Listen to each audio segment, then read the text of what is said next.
Welcome to another episode of Threads of Enlightenment. We have a guest today, Tamara, and I want her to introduce herself to you. And as you know, how we do it here at the family at Threads of Enlightenment, we want to hear all the good stuff. We want to know what she's doing today. We are then going to go back and get the backstory, as they say, learn about the processes that she had to go through in order to get to where she is today. And it is our hope, and I'm sure it's hers as well, that if one listener hears something and it's able to free them from whatever prison they're in, we have achieved our desired outcome. So I am glad that you're here. Let me go ahead, take the floor, and introduce yourself. Thank you, Ken. I'm so happy to be here with you You're this welcome. morning. Hi, everyone. My name is Tamara Jefferies of Grow and Thrive Wellness, and I am a holistic counselor and a transformational coach. And I specialize in working with women who are survivors of sexual violence, so either childhood sexual abuse or sexual assault. These are my special clients, even though I do also work with women who are not survivors of sexual trauma. I've been doing this since 2005. It is my purpose and my calling, and I'm deeply committed and passionate about this work. So I work with women one on one in my holistic counseling sessions, but I also have a women's support group that I Mhm. love called Sister Circles. And the idea there was that, the healing process can be aided when we come together in Mhm. community. And it can be even more empowering to be among women who know exactly what you're going through because they've been through Mhm. it too. So that's why I gave it the title Sister Circles, because we're all sisters in this healing journey. And in addition to that, I have created an online e-course, because I wanted to give all the tools that I have. And I know that not every woman can sit with me one on one, and not every woman can come into our sister circles, for whatever reason, timing, resources, what have you. But I wanted to put everything in one place. So I created the Empowered Woman's Guide to Healing Trauma, which is a 12 unit e course. And it takes you through all of the tools, the knowledge that I have used for myself as a survivor of trauma and that I use with my clients. And it's comprehensive, it's holistic, it's an approach that really focuses on healing you mind, body, and spirit. So you learn things about how to work with your nervous system, you learn things about how to work with the deep psyche, and then you learn how to work with the body to move trauma out of the body. And I'm really, really proud of it. And I wanted to get that work out there, and I was really glad to launch that this year. And yeah, that's, I feel that at this point, I've created my practice so that I can meet any woman exactly where she's at. If she needs one-on-one support or group support or wants to work independently, even if you're working with the e-course, you still have access to me through emails. I'm there to support you. So that's what I'm working on right That is now. awesome. And I'm excited. You sound like you have your plate full of things, and that's awesome. Yeah. I love the fact that you have the group with the sisters and so forth, because it is how we get a chance to heal. Once we are able to speak to someone through empathy as well. We're able to hug. We're able to cry. We're able to partake of that particular moment, and I know that is from your heart. I hear in your voice and from the work that you do. So I want to thank you before you even start this journey, because I know this may be a difficult journey, and I thank you so much that you're here. And as we do here at Threads, we go back and we go and visit those places where we began to suffer our trauma. And usually, I would say to people, a lot of us, 90% of us, maybe even a higher percentage, we are in life and we are moving along doing our normal things. And things happen to us that come in and shake our world. Now, once our world is shaken, uh, we we acquired certain tools that are in place, that we put in place, not are in place, that we put in place in order to deal with that trauma. And from that trauma, we then, and that lens that we look through, we make decisions on how we talk to people, who we like, who we trust. All of these things from that lens of pain. And we live that life for a while, but then life happens. Thing comes and shake. I always say to people, shake that tree, shake our normal living, and our mind begins to waken up, and we begin to ask the question: is this where I want to be? And personal growth, are you, is when you begin to answer those questions truthfully with yourself. So when tell us your story from, we know what you're doing now, but what happened, how it happened, and as we progress to today, walk us through some of those things. How did it happen to you, and how did it affect you? Oh gosh. I mean, I want to first acknowledge just how beautifully you put that, that the things that we've been through become the lens that we see the world through. It becomes how we Hmm. move through the world and how we behave and interact with everyone. It colors everything we Yes. do. And it's all happening on an Mm. unconscious level until, like you said, something comes and shakes Yeah. that tree and wakes us up and we're like, okay, I don't think I want my life like Yes. this Yeah. anymore. Like this doesn't feel Mm-hmm. good. Like something needs to happen. I don't know what. And so, I definitely had that journey, and for me, it was, um, I'm a survivor of childhood sexual abuse, and I didn't have those memories until my mid Mm-hmm. 20s.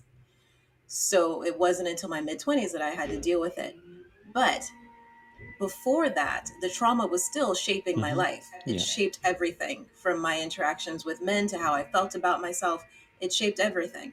And it was only into my mid 20s when I became conscious of how these things Mm-hmm. affected everything Yeah. before that.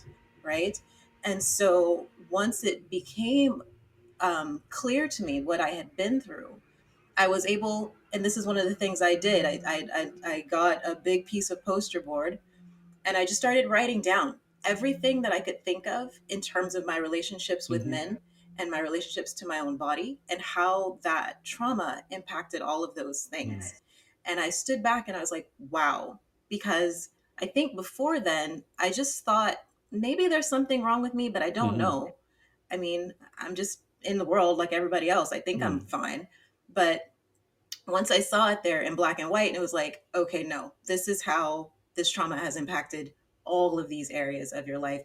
Um, One of them being that I was completely afraid of men. I didn't want to be involved. I was, people will say that I was afraid of intimacy, but it's not just that simple. It's being afraid of the whole Yeah. thing, being afraid of men Mm-hmm. entirely. And so I ran from that. And that was something that I didn't realize that I was doing until people who I took as my confidence and my best friend, like my best friend, one of my first teachers, they were the first people to show me in a very loving way, like, you don't let men Yeah. near you. And I was like, what are you talking about? And they're like, I'm a loving person. They're like, no, you are a loving person, but you don't let men near Yeah. you. And I was like, Yeah. okay. Okay. And so having that reflection helped me be like, all right, this is a problem and I need to address this. And now I know why this problem Yes. exists. So it's time to heal. And so, you know, around that same time that these memories came to the surface, I had a pretty large network of female Mm-hmm. friends, and I had them all gather for my birthday. And so there were about 10 of us together. And I realized that night that 4 out of the 10, myself included, were Mm-hmm. survivors of some kind of sexual Yeah. violence. And that's 40%, right? And at that time, that reflected the national Mm-hmm. average. And I think that 40% is probably much Yeah. lower than what the Yeah. reality Mm-hmm. is. Um, and like I say, there was of the women at that table, there were four that I knew. The others I might not know. Like they might have been through Hmm. something. And I think that's true for this nation too, that more than that 40%, there's probably like 60 or 70% of women who've experienced sexual violence and haven't reported it, haven't told a Yeah. soul. And so I made up my mind that night that I really wanted to do something about it. And I couldn't take on this whole issue of sexual violence. Like it's not something I can ever think to solve in Yeah. my lifetime. But I thought, well, what can I do? I can help women Hmm. heal. And so that really just set the trajectory for me. And it was really, I mean, that was the beginning of my own healing. So I hadn't even really started to grapple with that yet before I put my thoughts on helping other women Wow. heal. And so you know, I moved from Los Angeles up to San Francisco, and I lived in the Bay Area for many years. And while I was there, I just dived in deep to every kind of healing modality I could. I became a counselor at a rape crisis center. I started leading their support groups. And I soon realized that these women were dealing with struggles that I couldn't address in my meager education. So I Hmm. got into my master's program Wow. and I studied somatic psychology, which is the study of the mind body Hmm. connection. And I focused specifically on Wow. trauma. And so that became my specialization. And, I did tons of certifications in working with trauma, but I also became certified as a yoga teacher and as a body Hmm. worker because in my mind, sexual trauma is something that affects a woman on every Yeah. level. Yeah. And in order to Hmm. heal it, we have to address it on every Hmm. level. So I wanted to make sure that I had all of the tools that I could before I sat back down again with a woman and thought, and proceeded to guide her through this healing process. But what was the most powerful for me was realizing that as I was gaining all these tools, I was healing Hmm. myself. Hmm. And that even though I had started this journey with this very altruistic ideal to help women heal, it was ultimately to Yeah. help me Yeah. heal. And everything that I was learning was helping me heal. And so these things walked hand in hand together as I gained my education, as I was working with women, as I was healing myself. They were all in Hmm. lockstep. And so at some point, I finished my graduate degree and I started my practice, and I was still involved with the Rape Crisis Center, so they were now referring women to me. And that's how my journey began. And from there I started doing empowerment workshops for women. And at that time I was focused really on helping women of color because I felt like there wasn't a safe Yeah. space for us to come Hmm. together and talk about these things. And so that's what I did, and that was wonderful. Um, from there, I've just broadened it out, and I work with women from all kinds of backgrounds. But it's always been. I feel like my purpose on this earth is to help the women, and I have like the women. It's like this archetype in Hmm. my mind. Like anything that I experience, see, Yeah. learn. My very first thought is take it to Wow. the women. It's like take it to the women.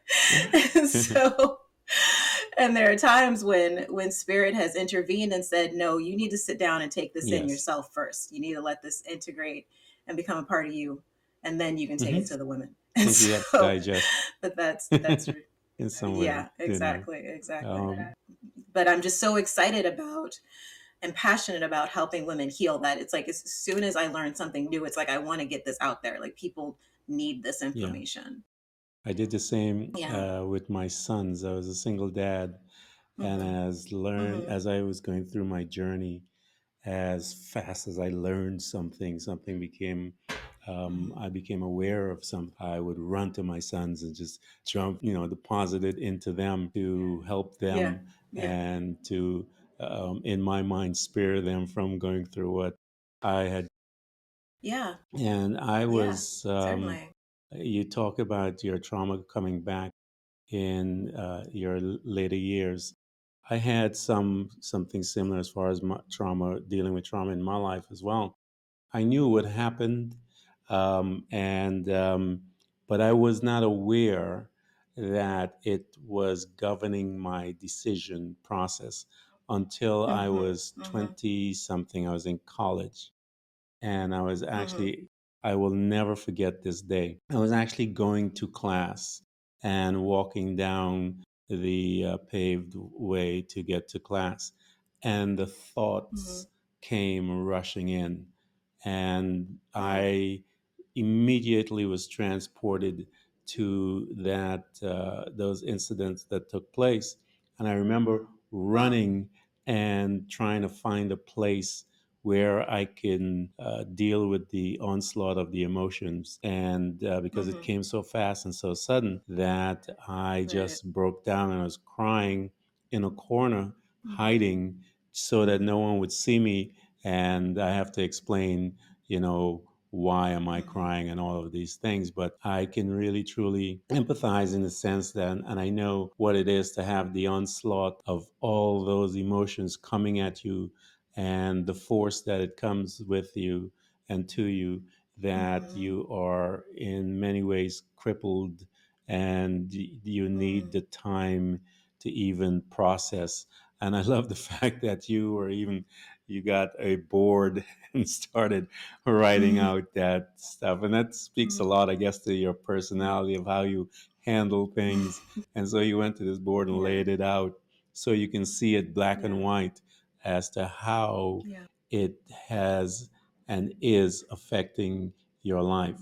So now that you've gone and you're doing all of this study, you recognize what has happened to you, and you find yourself going into class, getting deeper into the knowledge that is necessary, that you feel is necessary to gain the tools, not just for yourself, but for other women as well. What I'm interested in right now for this second right here is, I know you had mentioned that, and I can see the correlation as you get deeper in and study in the information, you begin to heal yourself. One of the things Mm-hmm. that you had to, some of the things that you have to deal with in that process, acceptance, it's not my fault, all of those things. How did you deal with those issues that are necessary for the Mm-hmm. person to take in order for them to heal completely? In my journey, it really had to do very much so with my connection to God and my connection to spirit, because as I was making sense of all these things, I was intuitively guided to understanding like why these things happen. Because being a victim, the first question we have is Mm-hmm. why me? That's the very first thing. Why me? Why did this happen to me? And if you have a connection with God, you're like, God, why did you let this happen Mm-hmm. to me? And you have to sit back and have that Yeah. dialogue with God and with spirit. And so, you know, one of the things that I'm very grateful to the creator for is giving me a very broad sense, a very broad view. So I was a victim of childhood sexual abuse at the hands of my father. My father was a victim of abuse in Mm-hmm. his family, and so on and so on. So violence was this strain in our family. It was, it traveled Yeah. from generation to generation. And I was just this generation's recipient Mm-hmm. of it. And when I was able to see that in that continuity, it's not something that we condone or ever want, but it's Yeah. understandable how violence travels Yes. down. And so that was one of the first steps in my taking the blame off myself. Because, of course, I couldn't blame myself. I was a Yeah. Yeah. child, Mm-hmm. right? And once I understood his background, I could have compassion for what he had Mm-hmm. gone through and understand that he was acting out of his own traumas, not knowing how to deal with the world better. And so it's a journey for each of us because each of us has a different background, a different story, to make sense of it and to understand. Like, of course, it's not your fault. It's never your fault, and there is some greater narrative at work here that you found yourself unfortunately a part of in that moment. If this person has come from a violent background and now you are the recipient of that violence, that's largely, that expression, Yeah. hurt people, Sins of the fathers. right? Right.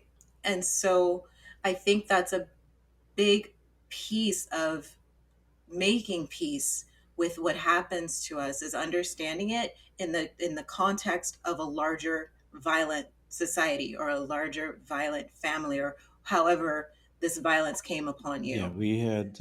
It's just being able to I, understand I that. totally understand and see how that is because I don't think there's a family that doesn't have to deal with some form of generational issue.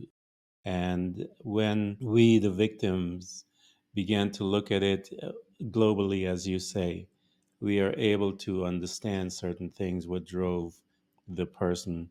And usually it's how they were treated. And again, they are just Right. looking through this lens that they Right. are Exactly. know that they're familiar with. Mm-hmm. They may not, and they did not have the exposure to data or information, or because of life itself, uh, that generation has been programmed to provide, provide, provide. And they're not focusing on anything else about development, self development.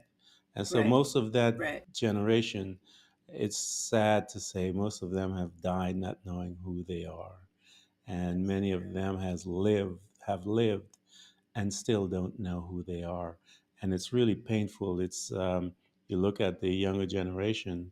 I know my generation. I am interested in finding out who I am because I want to know, and I want to become the best human spirit possible on this planet while Yes. I'm here. And Yes. so Mm-hmm. they were looking through this lens that they, in many cases, they haven't even gotten a chance to lift their heads up, how to Right. breathe, Right. in other words. And Mm-hmm. so Mm-hmm.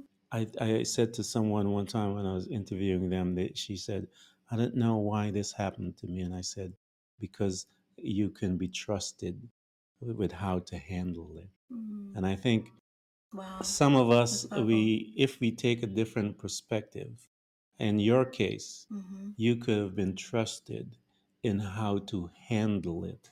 And now as things Mm-hmm. began to happen to you, your heart was towards the women, others. And so Mm-hmm. Mm-hmm. what a perfect person, I hate to say it this way, but what an Mm-hmm. honor for it to allow you now to use this generational Mm-hmm. thing that is passed out. Mm-hmm. But because of your awareness and your global view, now you are Mm-hmm. positioned to now reach and hug all these other women that Mm-hmm. someone that in your case or someone else wouldn't have been so aware like you are in order to reach Mm-hmm. the women that are around you. Imagine if you weren't Mm-hmm. sensitive to speak to your situation and the countless of people that were in your sphere to for you to help. If you weren't, Mm-hmm. if this had never happened to you, you could have helped, but Mm-hmm. the impact Mm-hmm. that you uh, you approach someone, the faith that you have in the power of your healing is so Mm-hmm. powerful that it will grab anyone around you and cause them also to experience the healing that you had. And so I tell some people Thank you. sometimes, I know it's hard, I apologize for saying that, but you now have that heart that can now grab someone, a younger person, an older woman that has been there, and maybe she now has the time where she can lift her head up, and you find yourself in her presence, and she is broken because there is no one there, but you're there, and you're able to speak to that. Talk about some of the joy, some of the and the pain that you have from seeing the women that you are reaching out to. Mm. You know, it's interesting that the way you phrase that because it's something that I feel like is one of those graces of God and that what happened to me was horrible, but I believe that it was a grace of God that I didn't remember it until I was in my mid 20s when I had the strength to Hmm. handle it. And when I sit with women who've been through this, the fact that I've been through it myself is a huge source of Yeah. comfort for them. And so when they're grappling with these negative ruminations, when they're grappling with suicidal Hmm. thoughts, when they're grappling with the lack of Hmm. justice in this Yeah. whole thing. I can sit with them in complete empathy and Hmm. compassion because I've been there. I've walked those steps. I know what it's like. But what's really beautiful to me is when a woman commits to herself and starts the process of Hmm. healing and starts the process of peeling back all the layers and having so many aha moments of like, oh my gosh, this is how this trauma has Yeah. shaped me. This is how this trauma has made me see the world and make these decisions versus these other decisions. And as they peel those layers back, they get to know who they really Yeah. are, Yeah. and they get to ask the question, what would I have chosen for myself had I not gone Hmm. through this?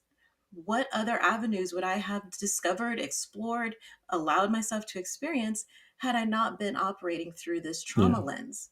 And that's a beautiful process of rediscovery because they start to touch upon those things that bring them joy, that light them up, that give them a sense of purpose. And that's a wonderful thing for me to witness and to hold space for. But it's such an empowering moment for Yeah. them to be able to reclaim themselves and be like, wow, I didn't even realize I had all this inside Mm. me.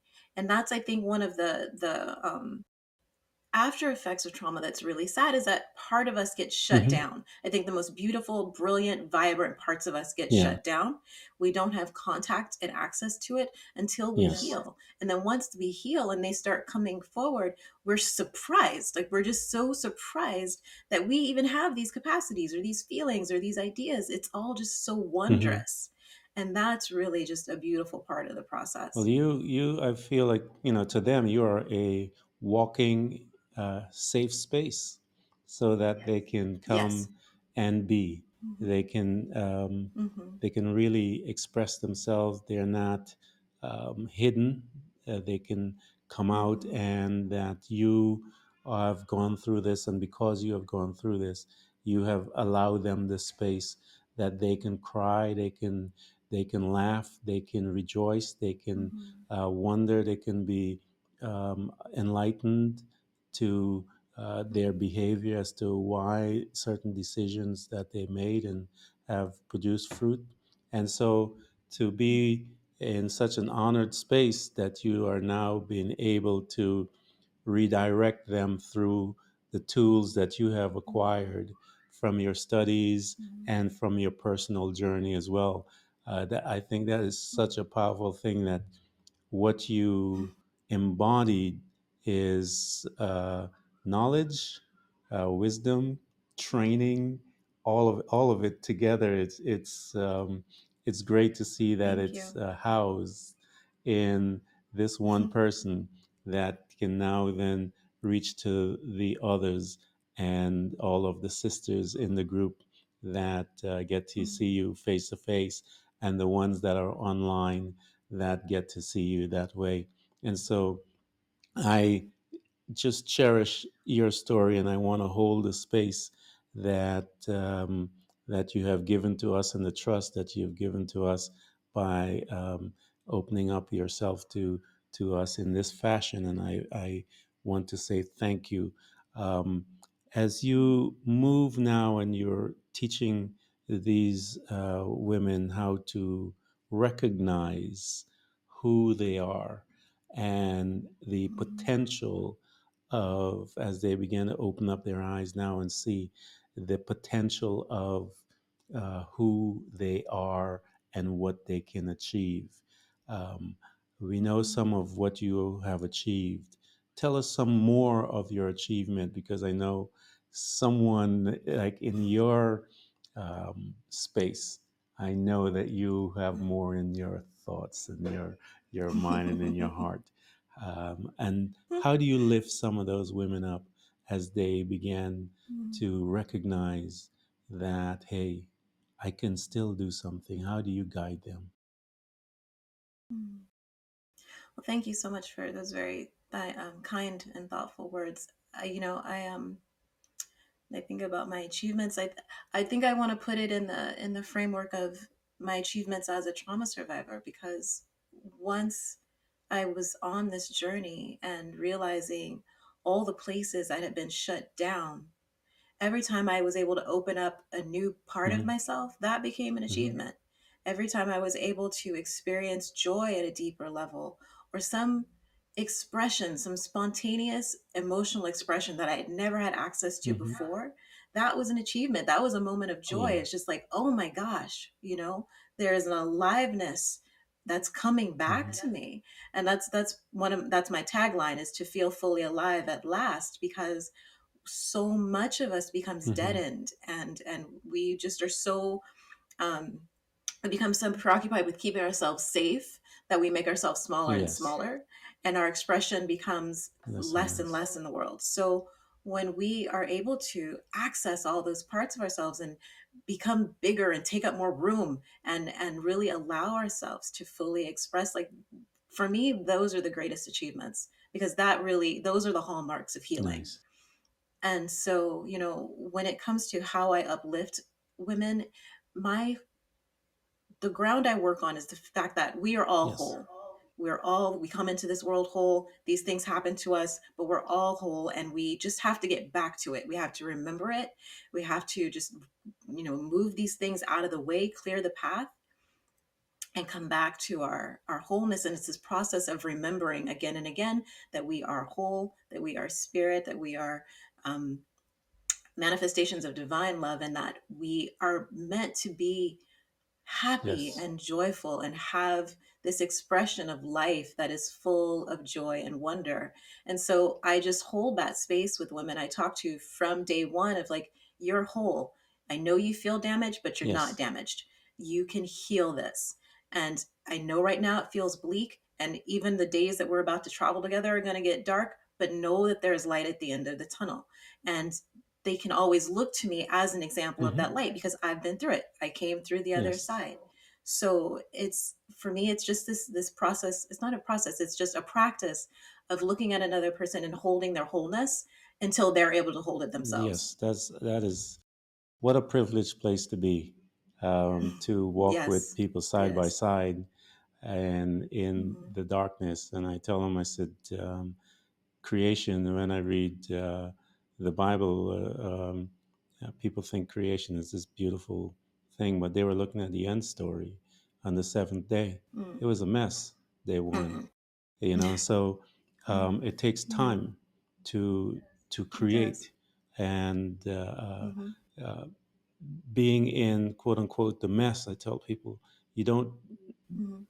the fact that you're in the mess is a great thing, because all creators create from that space. Hmm. And so Right. we are all creators, every single one of Right. us. And we create Right. by how we adjust our thoughts, how we adjust Hmm. our belief system, how we adjust our minds, Hmm. how we adjust the body. It starts with the thought of Hmm. controlling that Hmm. particular incident that has allowed, and create new thoughts. And as we create new Yes. thoughts, that old Hmm. thing, the power from it begins to dissipate, and it is no Yes. longer the owner of that particular space that is within you. It has shrunk down. Hmm. There is something other that Yeah. has entered in and has begun to cause newness, like you said, a newness of Hmm. joy. And that thing is still Hmm. there, but it's not as big Hmm. as it once was. Right. It's not as Right. mighty as it once was. Hmm. It's not as Hmm. painful as it once was, because, Yes. as you state, Yes. newness of joy, newness of life, Hmm. all these things, our Hmm. mind began to expand bigger than that Hmm. box that had us, that box of disappointment, that box of pain, that box of depression, Hmm. that box of all Hmm. the different things that we could name. That box began to just blow out of your life, and you are able to Hmm. get out of this box, take a breath, and Yeah. breathe and experience life.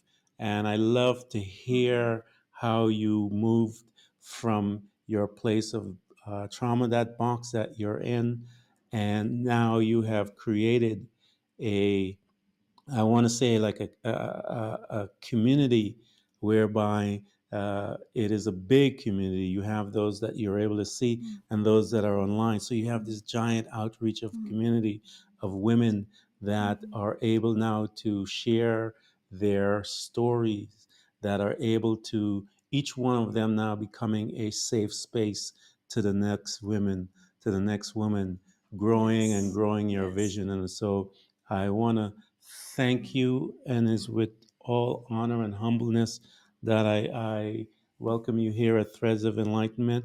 I will steer all Thank of you. my people in all these countries and cities to come to your side, especially the women and the men too that Mm, know thank you. how have Mm, someone in their life that have right. caused this pain and are pained. Mhm. The men also, you need Mhm. to listen and come to your place of Mhm. healing and go and seek Yes. forgiveness. All of these things are Mm, part of your responsibility if you want to be free from that.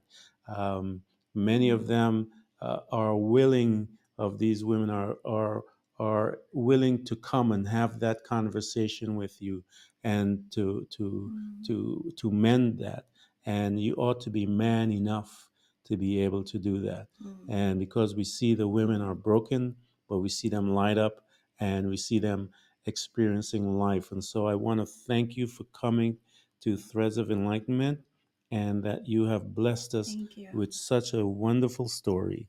I thank you so much, Tamara, for coming. Thank you. Thanks for having me. It's my It was my pleasure. Thank honor. you. Thank you. Thank you. Everyone who's listening to this podcast, we hope to continually help you to learn how to embrace moments of darkness because it is in the darkness that we learn how to develop and use our abilities to truly see those parts of ourselves, often invisible to us, in the light.